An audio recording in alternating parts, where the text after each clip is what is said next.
கோவிலை பற்றி சிலர் பேசிக் கொண்டிருந்தனர். கவின்மிகு கற்களாலும் நேர்ச்சை பொருள்களாலும் கோவில் அழகுபடுத்தப்பட்டிருக்கிறது என்று சிலர் பேசிக் கொண்டிருந்தனர். இயேசு, இவற்றையெல்லாம் பார்க்கிறீர்கள் அல்லவா? ஒரு காலம் வரும், அப்போது கற்கள் ஒன்றின் மேல் ஒன்று இராதபடி இவையெல்லாம் இடிக்கப்படும் என்றார். அவர்கள் இயேசுவிடம், போதகரே, நீர் கூறியவை எப்போது நிகழும்? இவை நிகழப்போகும் காலத்திற்கான அறிகுறி என்ன என்று கேட்டார்கள். அதற்கு அவர், நீங்கள் ஏமாறாதவாறு பார்த்து கொள்ளுங்கள். ஏனெனில் பலர் என் பெயரை வைத்துக் கொண்டு வந்து, நானே அவர் என்றும் காலம் நெருங்கி வந்துவிட்டது என்றும் கூறுவார்கள். அவர்கள் பின்னே போகாதீர்கள். ஆனால் போர் முழக்கங்களையும் குழப்பங்களையும் பற்றி கேள்விப்படும் போது திகிலுறாதீர்கள். ஏனெனில் இவை முதலில் நிகழத்தான் வேண்டும், ஆனால் உடனே முடிவு வராது என்றார்.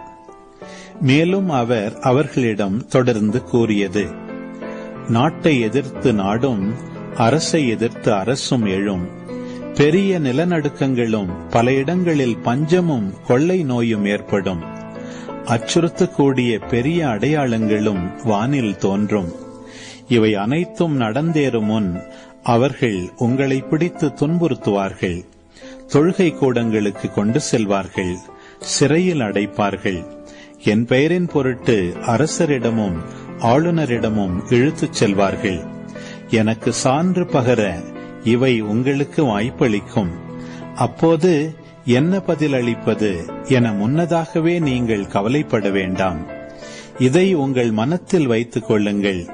ஏனெனில் நானே உங்களுக்கு நாவன்மையையும் ஞானத்தையும் கொடுப்பேன். உங்கள் எதிரில் எவராலும் உங்களை எதிர்த்து நிற்கவும் எதிர்த்து பேசவும் முடியாது. ஆனால் உங்கள் பெற்றோரும் சகோதரர் சகோதரிகளும் உறவினர்களும் நண்பர்களும் உங்களை காட்டிக் கொடுப்பார்கள். உங்களுள் சிலரை கொல்வார்கள். என் பெயரின் பொருட்டு எல்லாரும் உங்களை வெறுப்பார்கள். இருப்பினும் உங்கள் தலைமுடி ஒன்று கூட விழவே விழாது. நீங்கள் மன உறுதியோடு இருந்து உங்கள் வாழ்வை காத்துக் கொள்ளுங்கள்.